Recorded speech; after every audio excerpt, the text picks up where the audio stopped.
This segment of the news is brought to you by Sun Oil Limited. Welcome back. The Ministry of Finance acknowledging a recent statement by the leaders of the Group of Seven or G7 nations regarding their position on proposed global tax reform. Finance officials say the ministry is conducting an assessment of the impact of these proposals and with implications they may have for the domestic tax regime of the Bahamas. The leaders of the G7 nations agreed to endorse calls to reform the global tax system by inter alia, the introduction of a global minimum corporate tax rate for multinational entities.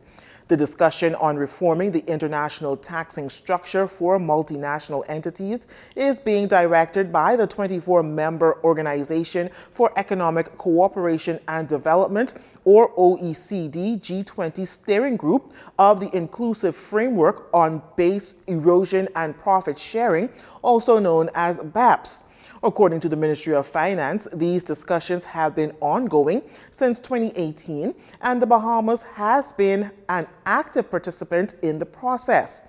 Now, according to a statement by finance officials, not only is the Bahamas a member of the Inclusive Framework on BEPS, but the country also has representation on the steering group with the election of Stephen Coakley-Wells of the Ministry of Finance to the steering group last year. The statement adds that the framework proposed by the steering group will require the consensus of the 139 countries of the Inclusive Framework on BEPS before going on to the G20 finance ministers for ratification later this year. The ministry says as the Bahamas reasserts its sovereign right to determine the tax structure best suited for the ongoing development of the country, it continues to remain proactive to shape a position that ensures that our financial sector remains competitive and dynamic. The Criminal Investigation Department placing 2 adult males before the magistrate's court today. The males were accused of a murder that took place here in the capital last month. Our Laurencia Smith has the details. As 20-year-old John Butterfield, seen in the yellow shirt, and 19-year-old Cabero Cash, seen in the sky blue shirt, were being ushered into the magistrate court on Monday afternoon by officers, members of their family shouted words of encouragement. The duo appeared before Chief Magistrate Joanne Ferguson Pratt in connection to that May 30th murder and armed robbery of Alfred Lyburn of Washington Street off Wolf Road. Butterfield was charged with 1 count each, murder and armed robbery of Lyburn. It is alleged that the defendant robbed the deceased of $250 in cash. Meanwhile, his co-accused Cash was charged with 1 count of each, abetment of murder and abetment of armed robbery. According to police, shortly after 11 p.m., officers were called to Washington Street, where the body of Lyburn was found. Their initial investigation revealed that the residents heard the sounds of gunshots. Moments later, they went outside to the rear of their home and found the deceased suffering from gunshot injuries. Emergency medical services visited the scene, and following their examination, the body was pronounced lifeless. Due to the nature of the crime, the pair was not allowed to enter a plea, and bail was denied. Chief Magistrate Ferguson Pratt remanded the duo to the Bahamas Department of Corrections until the 26th of August, when the Crown will present them with a voluntary bill of indictment. I'm Laurencia Smith for Jcn News. In other crime news, police here in the capital investigating a traffic fatality. We're told that on Thursday, June 4th, sometime around 9 p.m., a traffic collision occurred at the junction of Marathon and Robinson Road involving a white Honda Civic and a blue and white Yamaha 450 trail motorcycle. The collision occurred as a result of the vehicle traveling north onto Marathon Road from the east-west highway and the cyclist traveling east along Robinson Road. The rider suffered serious leg and head injuries and was transported to the hospital from the scene. The Civic received frontal and windshield damages. On Saturday, June 5th, sometime around 10 a.m., officers from the traffic division received information that the motorcyclist succumbed to his injuries. Traffic police are actively investigating the circumstances surrounding this incident. In other crime news, a man is in hospital in stable condition after he was shot while attempting to stop an altercation between another woman and a man late Sunday night. Police say shortly before 11 p.m., a male accompanied by two females were walking along the western esplanade when a group of males approached them. One of the males started choking one of the victim's female companions. While attempting to stop the altercation, the other males from the group attacked him. Moments later, he heard what sounded like gunshots and later realized that he was shot in his upper body. The victim was transported to hospital.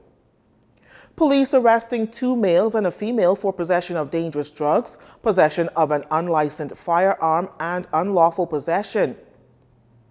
We're told that yesterday, shortly before 10 p.m., officers from the Southeastern Division executed a search warrant on a residence on Fernbury Avenue off Hannah Road.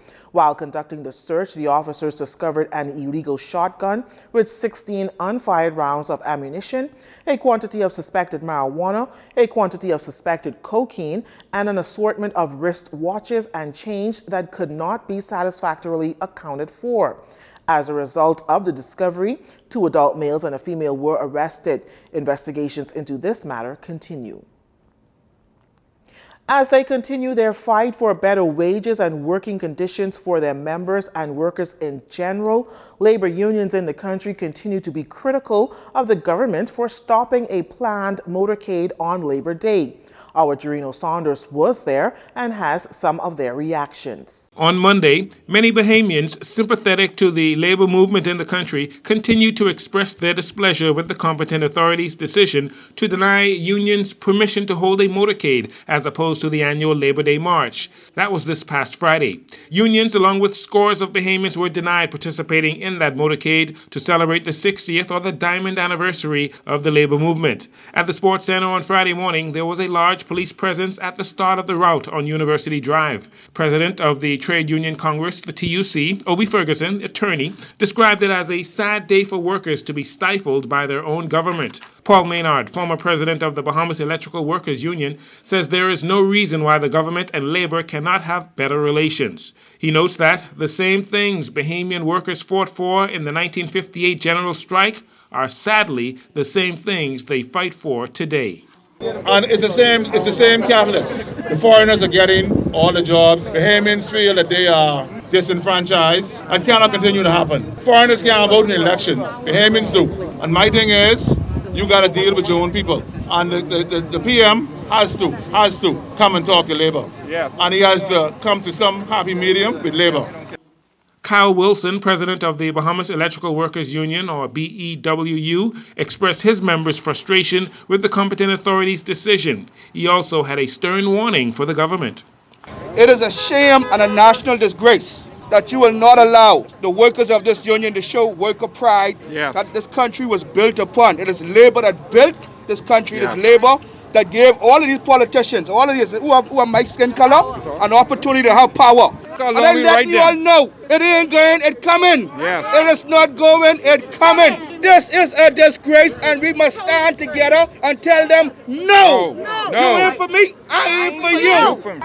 Pushing the theme, you for me and I for you, the unions are encouraging all members and non-unionized workers to register to vote and vote for the party or leader that has the best interest of all workers in the country. Daniel Thompson, president of the Union of Tertiary Educators of the Bahamas, or UTEB, has the following message for the public. And my message is that we must stand united, and those who support us, we must support those as well.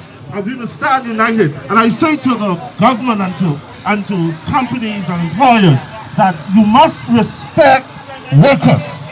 If there is respect for workers, there will be improved productivity and there will be a greater economy. There must be respect for workers. The Progressive Liberal Party and the Democratic National Alliance were at the Sports Center on Friday in support of the labor unions. Both parties have pledged to work more closely and favorably for workers of the country should they become the next government. Jcn Saunders. Stay with us. Our final story. This segment of the news has been brought to you by Sun Oil Limited.